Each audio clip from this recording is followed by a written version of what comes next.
मैं पुलिस का नाम बोल दूँ कि आपको पुलिस बुला रही थी, तो ऐसे में उस व्यक्ति को पुलिस से डर सा लगने लगता है कि पुलिस क्यों बुला रही होगी, पुलिस से क्या काम है पुलिस को मेरे से, या फिर पुलिस से कोई भी हेल्प लेने जाता है तो भी एक डर सा लगा रहता है। तो ऐसा क्यों है? आज के समय में हर कोई व्यक्ति पुलिस से डर रहा है। ऐसा क्यों? क्योंकि हर किसी व्यक्ति को जो भी व्यक्ति होते हैं जो पुलिस से डरते हैं, उनको अपने अधिकार पता नहीं होते, कानून की जानकारी नहीं होती है, तो इसी कारण से पुलिस से वो लोग डरते हैं। वरना पुलिस कभी भी किसी व्यक्ति को डराने के लिए नहीं होती, पुलिस होती है हमारी रक्षा के लिए। अब अधिकार अगर आप लोग जान लें, कुछ बातें जान लें कानूनी, तो उसके बाद आप पुलिस से कभी भी नहीं डरेंगे। पुलिस से आप मित्रता, जैसे जैसे आपके मित्र होते हो वैसे ही आप उनसे बात करेंगे, जैसे आप करीब हो अपने करीबी रिश्तेदारों से बात करते हैं वैसे ही पुलिस से बात करेंगे और वैसे ही उनसे आप हेल्प लेंगे। कभी भी आपको पुलिस का डर नहीं लगेगा, क्योंकि आप अपने अधिकार जान जाते हैं और कुछ थोड़ी सी कानून की जानकारी ले लें उसके बाद तो आपको कभी भी पुलिस से डरने की ज़रूरत ही नहीं है। तो क्या है अधिकार? आपका सबसे पहला अधिकार है कि आप किसी भी मामले में पुलिस स्टेशन जाते हैं कंप्लेंट कराने, तो सबसे पहले अधिकार है आपकी एफआईआर दर्ज होनी चाहिए। कभी भी आप एफआईआर दर्ज कराने जाते हैं पुलिस स्टेशन तो उसकी एफआईआर होनी चाहिए। अगर कोई भी संज्ञेय अपराध की आप कोई भी संज्ञेय मामला है, कोई संज्ञेय अपराध की आप एफआईआर दर्ज कराने जाते हैं, कंप्लेंट दर्ज कराने जाते हैं, तो उसकी एफआईआर होनी चाहिए। वहीं अगर संज्ञेय मामला नहीं है तो भी आपकी कंप्लेंट दर्ज होगी, एनसीआर में भी रजिस्ट्रेशन में वो कंप्लेंट लिखेंगे आपकी और आपकी कंप्लेंट लिखी जाएगी। और आपको मैं बता दूं कि एफआईआर और एनसीआर क्या होता है। तो आपको मैं बता दूं कि एफआईआर और एनसीआर दो शब्द हैं जो कि अपराध से संबंधित हैं। एफआईआर जो कि आप लोग जानते हैं कि इसको हम लोग बोलते हैं फर्स्ट इन्फॉर्मेशन रिपोर्ट, और एफआईआर किसी भी अपराध को जिसको हम लोग थाने में रिपोर्ट कराते हैं, अगर वो संज्ञेय अपराध है तो उसकी जो रिपोर्ट लिखी जाएगी वो एफआईआर में लिखना आवश्यक है। और एनसीआर भी असंज्ञेय अपराध है तो वो एनसीआर भी रिपोर्ट में दर्ज होगी, जिसे हम लोग बोलते हैं एनसीआर को हम लोग बोलते हैं नॉन कॉग्निजेबल रिपोर्ट। अगर हम लोग ज़्यादा जानना चाहते हैं एफआईआर और एनसीआर में के बारे में, तो सीआरपीसी का जो सेक्शन है उसके सेक्शन 154 और 155 में इसके बारे में अधिक विस्तार से दिया गया है, तो आप वहां पर भी पढ़ सकते हैं कि एफआईआर और एनसीआर क्या है। उसके बारे में सीआरपीसी के सेक्शन 154 155 में दिया गया है। और आपको मैं बता दूं कि अगर कोई भी पुलिस वाला आपकी कंप्लेंट लिखने से इनकार कर देता है, आपकी शिकायत लिखने से इनकार कर देता है, तो ऐसा माना जाता है कि वह अपने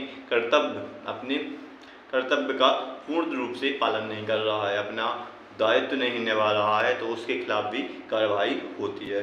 और पुलिस वाले के खिलाफ आईपीसी सेक्शन 166 और 166 ए के आईपीसी सेक्शन 166 ए के तहत मामला बनता है, और उस पुलिस वाले को जो आपकी कंप्लेंट नहीं लिख रहा था उसी को ही पक्षकार मानकर उस पर ही कार्रवाई की जाती है। आपको मैं बता दूं 166 में अगर किसको मान लीजिए कोई भी मामला आप किसी भी मामले की शिकायत करने गए और वो ऐसी चीज़ों से या ऐसे केस से संबंधित हो जिसमें महिलाओं के बारे में ना दिया गया हो या फिर महिलाओं के संबंधित अपराध ना हो, तो ऐसे में आईपीसी के सेक्शन 166 के तहत मामला बनेगा उस पुलिस वाले को जो आपकी कंप्लेंट नहीं लिख रहा था। और वहीं अगर कोई ऐसा मामला है जिसमें महिलाओं इन्वॉल्व है, महिलाओं का मामला है, कोई महिला रिपोर्ट कराने जाती है और कोई भी मान लीजिए कोई भी पुलिस वाला वो है कंप्लेंट करने से मना कर देता है, ऐसी स्थिति में आईपीसी सेक्शन 166 ए के तहत मामला बनेगा और पुलिस वाले के खिलाफ कंप्लेंट की जाएगी। और मान लीजिए कोई व्यक्ति जो SC वर्ग से आता है और वह अपनी कंप्लेंट कराने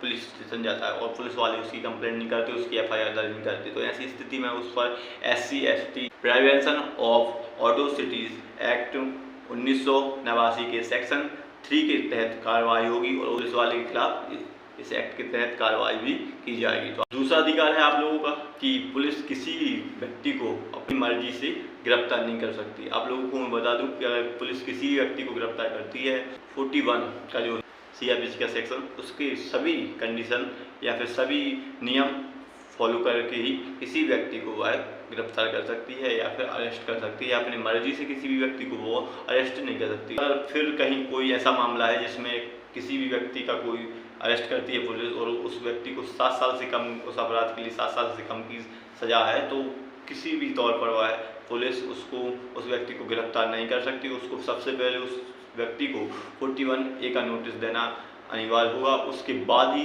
पुलिस उस व्यक्ति को गिरफ्तार कर सकती है। तो आप लोगों को बता दूं कि अगर कोई भी मैटर होता है जो 7 साल से कम सजा का है तो पुलिस आपको सीधे गिरफ्तार नहीं कर सकती। आप लोगों को मैं बता दूं कि अगर फिर भी अगर कोई पुलिस वाला, कोई पुलिस अधिकारी आपको गिरफ्तार करता है 41A का नोटिस दिए बिना, तो ऐसी स्थिति में आपको मैं बता दूं कि जो अरुणेश कुमार स्टेट ऑफ बिहार 2000 में सुप्रीम कोर्ट की गाइडलाइंस का वॉल्यूशन होगा।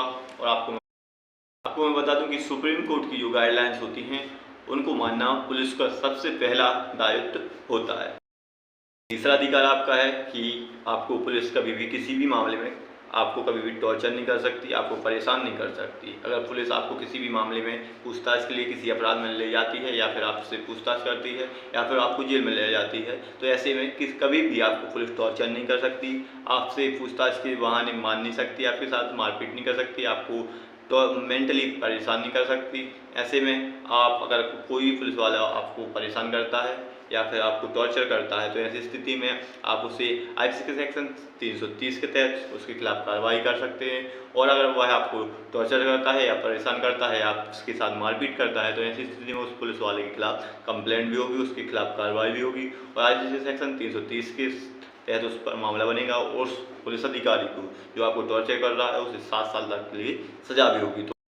और आप अगर इन तीनों अधिकारों को जान लेते हैं, अच्छे से समझ लेते हैं, इस वीडियो को अच्छे से देखकर आप इस वीडियो को सेव कर लेते हैं, तो कभी भी आपको पुलिस परेशान नहीं करेगी, ना आपको पुलिस से डरने की ज़रूरत है और ना ही कभी भी ऐसा लगेगा कि पुलिस सामने से आ रही है तो हम कहीं छुप जाएं या फिर पुलिस से बचने की भी कोई ज़रूरत नहीं है। तो दोस्तों आपको मैं बता दूं कि पुलिस आपकी हेल्प के लिए होती है, आपको उनसे डरने की कोई भी ज़रूरत नहीं है। पुलिस कभी भी देख लेना, पुलिस आपकी सुरक्षा के लिए होती है। पुलिस एक सब इंसान का हमेशा ही साथ देती है, तो कभी भी पुलिस से डरने की ज़रूरत नहीं होती है। पुलिस आपका सहयोगी, आपकी ज़िंदगी के लिए 100% ही आपकी मददगार होती है, आपकी सुरक्षा के लिए होती है, तो कभी भी पुलिस से डरने की ज़रूरत नहीं हो। बस कुछ पुलिस वाले होते हैं जो आपको डराते हैं, तो उनके लिए यह अधिकार आप जान लें, इसके बाद आपको कभी भी पुलिस से डरने की ज़रूरत नहीं पड़ेगी। और आपको यह वीडियो अच्छी लगी हो तो वीडियो को लाइक करके इस वीडियो को अपने दोस्तों में, अपने परिवारजन में, जो भी आपकी सहयोगी संबंधी हैं उनके लिए ज़्यादा से ज़्यादा शेयर करें, ताकि अगर कोई पुलिस से डर रहा है या फिर कोई पुलिस वाला किसी को डरा रहा है तो इन 3 अधिकारों को जानने के बाद वह पुलिस वाले को से डरना भी बंद कर देगा। और कोई अगर पुलिस वाला डरा रहा है तो उसके खिलाफ कार्रवाई भी वह कर सकता है। तो दोस्तों कभी भी अगर आपको हमारी ज़रूरत पड़े तो हमें कमेंट करके बताएं कि किस मैटर पे आपको हमसे जानकारी लेनी है या फिर किस मैटर पे हम आपकी मदद कर सकते हैं। तो कोई भी जो हमारे चैनल पर पहली बार जुड़ रहे हैं तो हमारे चैनल को ज़रूर सब्सक्राइब करें, ताकि हम ऐसी ही लीगल जानकारी लेकर आते रहेंगे। तो दोस्तों फिर मिलते हैं नेक्स्ट वीडियो में, तब तक के लिए जय हिंद।